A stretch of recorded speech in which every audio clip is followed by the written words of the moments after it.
Oke, di bedah buku kali ini kita mau bahas cara pola pikir, perbedaan pola pikir laki-laki dan perempuan dalam mengambil keputusan. Nah, pertama saya mau tanya ke Mas Adi, gimana cara berpikir laki-laki dalam mengambil keputusan? Oke, cara mengambil keputusan ya dari laki-laki. Dari sudut Ada contoh nggak? Karena mungkin kalau dari saya ada contoh dulu. Oke. Misalnya ngambil keputusan dalam pekerjaan nih. Oke. Misalnya ada hal mendesak di kerjaan gitu, terus sama Mas Adi tuh harus mengambil keputusan itu sendiri, nggak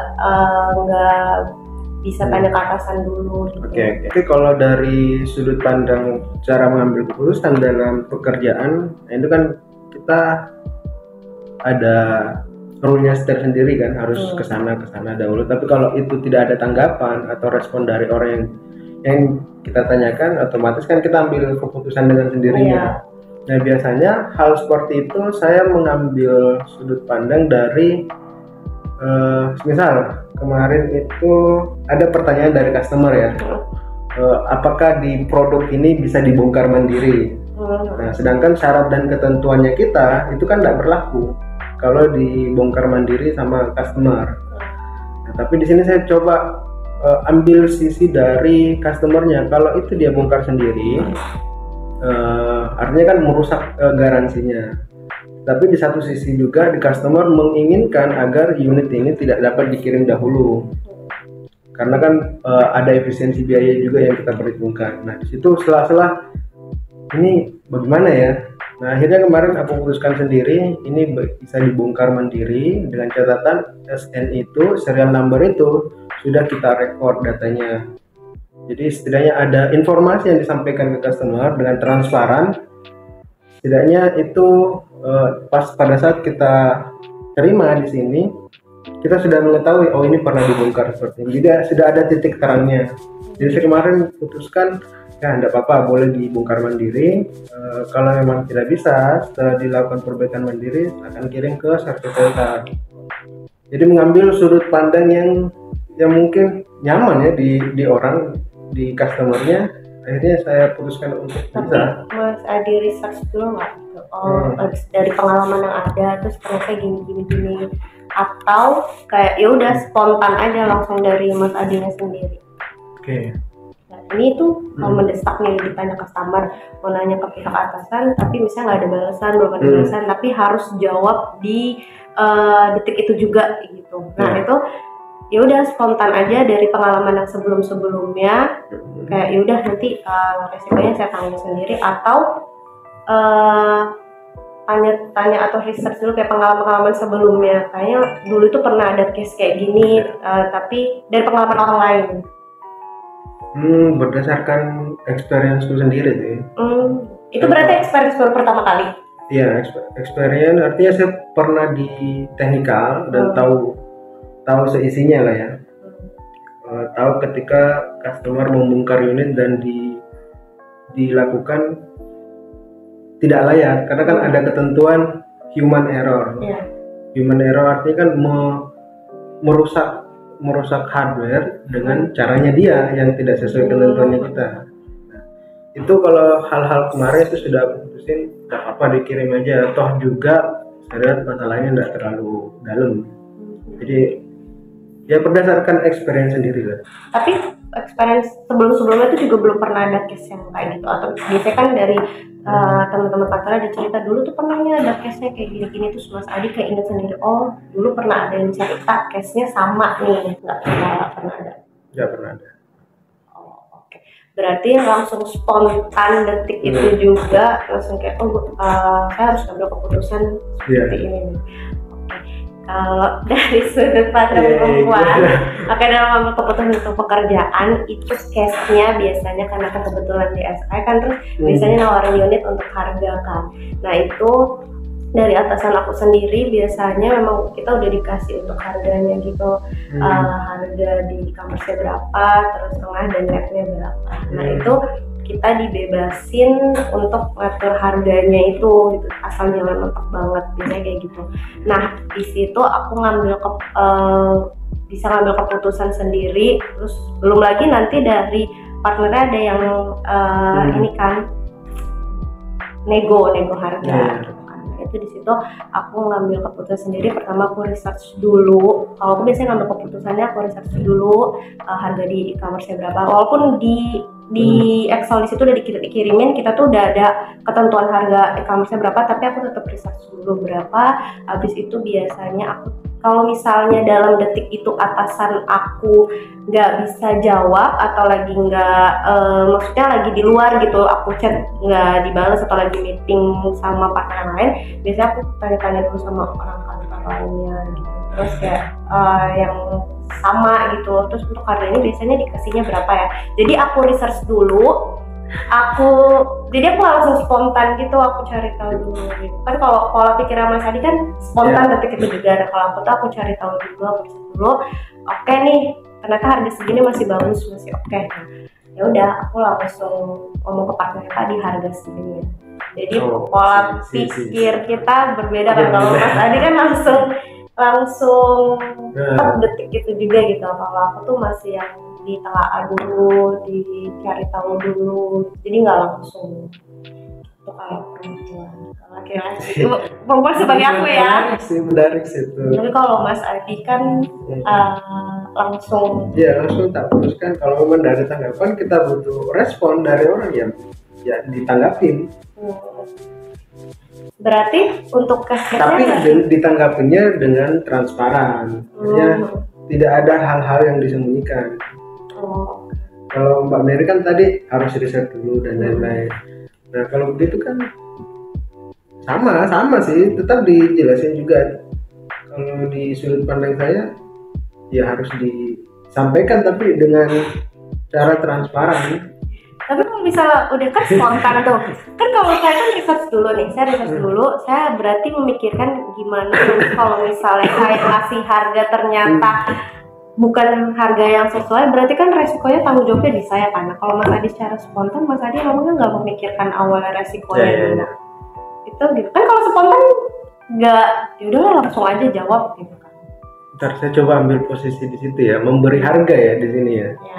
Beri harga ke customer, apakah itu pantas dikasih dengan harga sekian? Iya, kan biasanya kita mikir juga kan, nanti kalau misalnya kita salah kasih harga atau ngasih harganya kemepetan, itu kan beresikonya ke kita juga kan. Nah, makanya kalau pola pikir saya sebagai perempuan, saya research dulu, saya tanya dulu, saya cari tahu dulu, ini memang harganya pantas nggak atau kemepetan nggak gitu, karena resikonya kita yang tanggung sendiri juga kan. Nah, kalau dari Mas Adi gimana? Ya udah itu tadi spontan tapi ya udah resikonya bertanggung jawab juga. Spontan dalam hal ya itu keputusan yang telah dibuat kan, apapun keputusannya ya itu harus dipertanggungjawabkan pastinya. Pokoknya laki-laki itu berpikirnya secara simpel aja ya. Kalau perempuan itu kan aduh gimana ya nanti kalau misalnya nggak sesuai harga, terus aduh gimana ya kalau nanti salah gitu. Kalau perempuan tuh mungkin lebih memikirkan hal buruknya dulu. Kalau laki-laki ya udahlah jalanin aja dulu gitu, nanti ya benar, hal buruknya belakangan aja, nanti bisa lah kita handle, kita lewatin gitu. Oke, sampai sini itu pekerjaan ya. Ada pertanyaan lain nggak di luar pekerjaan itu? Cara mengambil keputusan di luar, karena kan itu hal-hal yang ya kita terapin tiap hari mungkin ya. Dalam hubungan, oke. Ya udah gimana cara Mas Adi dalam mengambil keputusan dalam hubungan? Apakah itu pantas diperjuangkan atau tidak ya? Iya, misalnya sama. Kalau di saya ya. Ya kan kalau Mbak Mary. Sama-sama. Contoh kecil gini ya. Saya dalam memilih wanita. Itu kan hubungan ya, sama aja. Ya, tapi berbeda lah. Maksudnya tadi. Oh, ini baru mau mencari. Ya, berbeda. Mencari. Bagaimana di umurku sekarang mungkin saya enggak mencari, kalau saya deketin cewek itu bukan dari hatinya atau rasanya, tapi melihat responnya. Responnya. Emang responnya diharapkan Mas Adi itu perempuannya responnya gimana? Kalau responnya dari gestur tubuh dia senang ketika kita ajak ngobrol, kita mengalir aja lah. Tapi tidak memberikan isi hatinya. Kan biasanya perempuan kan gitu ya, kalau setahu ya naik turun moodnya, tapi kalau saya masuk ke sana ya saya yang di ini Tapi kalau saya bisa mengikuti tekstur apa yang dia inginkan, terus responnya baik, terus responnya ya dikejar terus pasti. Ya nggak sih? Iya, tapi kalau bikin perempuan nih, kalau misalnya laki-laki pengennya perempuan itu responnya yang dimaksud pesan itu selalu baik kan, responnya itu yang baik, nyaman, ramah, gitu kan. Balik lagi ke laki-lakinya itu sendiri bisa nggak bikin perempuan itu nyaman? Karena respon perempuan itu harus lihat dari laki-lakinya dulu kan. Kalau misalnya laki-lakinya nggak bisa bikin perempuan nyaman, responnya perempuan itu pasti kayak udah nggak bakal mau balas chatnya, terus balasnya singkat-singkat, nggak mau lah, udah deh nggak usah deket deh gitu. Tapi kalau misalnya laki-lakinya bisa, pembawaannya bisa buat perempuan itu nyaman, nah ya itu mungkin ya kendala. Kalau saya merasa dia dari awal dia aja tidak nyaman, saya tidak nyaman, saya dapat yang mesti diterusin. Ya berarti balik lagi dari ke Mas Adinya dulu. Mas Adi bisa nggak bikin perempuan ini nyaman? Saya kan bisa. Semua orang saya rasa baik, ada sisi baiknya di setiap orang. Semua itu kan cocokan ya Mas. Kalau misalnya Mas Adi nih ngedeketin misalnya si perempuan itu A gitu, tapi perempuan itu ternyata nggak nyaman sama Mas Adi gitu. Bisa jadi Mas Adi ngedeketin perempuan B dengan cara yang sama. Perempuan B itu bisa nyaman, jadi kan sebenarnya cocok-cocokan. Mungkin pas Mas Adi nemuin perempuan yang menurut Mas Adi responnya nggak sama atau udah nggak balas lagi, itu ya dia belum cocok sama caranya Mas Adi ngedeketin, bener kan? Ya cuman ya begitu, caraku itu, karakterku mungkin ya itu caraku memilih dalam, karena kenapa? Karena sampai tua nanti kita tuh bakal komunikasi terus sama pasangan kita. Iya. Berarti dalam hubungan itu komunikasi itu penting nggak? Nah itunya dulu yang harus saya bangun. Kalau dia bisa diajak ngobrol nyambung terus, ya sudah, berarti itu pilihannya.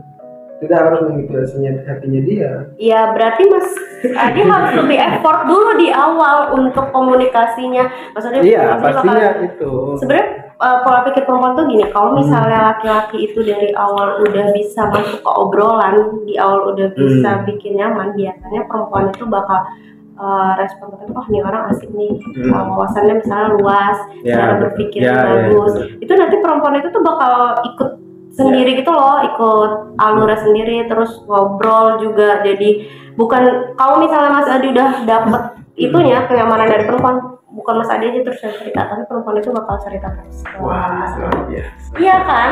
Benar kan? Berarti kuncinya adalah Mas Adi pahamin dulu pola pikir perempuan itu gimana. Terus kalau Mas Adi mau deketin perempuan, Mas Adi nggak bakal asal-asalan kan? Benar. Mas Adi bakal milih kayaknya perempuan ini bisa nih dideketin gitu. Ya Mas Adi cari tahu dulu perempuan ini tuh misalnya kesukaannya apa. Terus ya yaudah deh, kesukaannya misalnya dia suka nonton film, ya Mas Adi cari tahu aja kan sejatinya perempuan itu diperjuangkan kan. Jadi Mas Adi tuh harus agak effort di awal gitu, misalnya tahu perempuannya suka nonton film drakor gitu, itu Mas Adi cari-cari tahu film drakor, dan awal Mas Adi ngedeketin perempuan itu ya udah Mas Adi langsung suka nonton drakor nggak gitu, terus iya aku juga suka nih gini-gini, kan masuk tuh ke obrolan. Jadi kok kayaknya melenceng ya. Itu secara pola berpikirnya kan perempuan. Terus ya udah nanti kita tuh bakal mikir oke, ini laki-laki ini oke nih bisa, berarti kan bisa dapet kan, bisa obrolannya itu kan, gitu cara pola berpikir perempuan. Kalau Mas Adi mikir perempuan itu kan, aku susah nih dideketin gitu, berarti Mas Adi belum ini aja, belum pas aja ngedeketinnya, belum tahu celahnya. Oke. Kita udah belajar satu sama lain, perempuan sama laki-laki, dari sisi pekerjaan sama hubungan.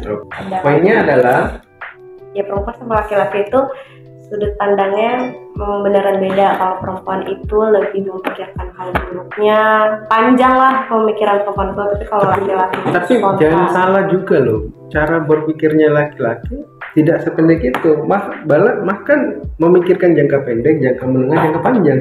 Tapi laki-laki itu lebih kayak gini. Nanti dulu deh. Tapi laki-laki itu kayak gini. Lebih berani mengambil resiko, sedangkan perempuan tuh nggak berani ngambil resiko. Makanya perempuan itu lebih panjang pemikirannya, kayak enggak takut gitu, enggak nanti bakal kayak gini nih, nanti dia nggak sespontan laki-laki untuk mengambil resiko. Kalau laki-laki tuh udahlah coba aja dulu. Kenapa ya? Ya nggak tahu, ini sudut pandang laki-laki kenapa kayak gitu. Bahas lagi nih. Udah 17 menit. Oh ya? Boleh, enggak apa-apa. Serah masa dimulai lanjut apa? Mungkin itu udah sikap kali ya dari laki-laki ya. Pokoknya ya mungkin karena laki-laki tuh merasa kayak ibu laki-laki tuh lebih berani mengambil resiko. Nggak bisa di. Iya kan? Tapi bukan berarti perempuan itu takut, tapi perempuan itu lebih memikirkan kayak resikonya. Dia nggak mau mengambil resiko, tapi kalau laki-laki itu mau ngambil resiko kayak ya udah kalau misalnya ternyata salah nih, ya udah jalanin aja. Kalau itu saya tanyakan, kenapa nggak mau ngambil resiko seperti itu? Karena perempuan tuh nggak mau mikirin hal yang berat-berat. Oh gitu. Iya, sebenarnya nggak mau. Misalnya nih, makanya sebelum dia ngambil keputusan, dia pikirin dulu resikonya apa, hal terburuknya apa, karena dia nggak mau nerima hal berat itu, nggak mau nerima hal buruknya itu. Jadi dia mikir dulu yang kayak nanti kalau kayak gini gimana ya. Kalau misalnya keputusan nih ternyata nggak buruk, kan dia udah nggak perlu mikirin lagi kan, karena dia udah mikirin itu di awal. Tapi kalau laki-laki udah ambil aja resiko dulu, jalanin aja dulu. Nanti kalau udah langsung. Kalau laki-laki tuh memang cara berpikirnya apa yang ada di depan itu yang dikerjakan. Iya kan dia lebih berani mengambil resiko, sedangkan perempuan itu nggak berani mengambil resiko. Nah kita keputusannya itu hasilnya sebenarnya perempuan tuh panjang mengambil, karena dia nggak berani ngambil resiko besar, sedangkan kalau laki-laki itu apa yang di depannya ya udah terima aja. Oke, sekian dari sudut pandang laki-laki dan perempuan. Semoga apa yang kita sampaikan bisa bermanfaat dengan rekan-rekan, dan apa yang buruk mungkin bisa diambil yang baiknya saja. Ya. Sekian dari kita berdua, saya Adi, saya Mimi, bye.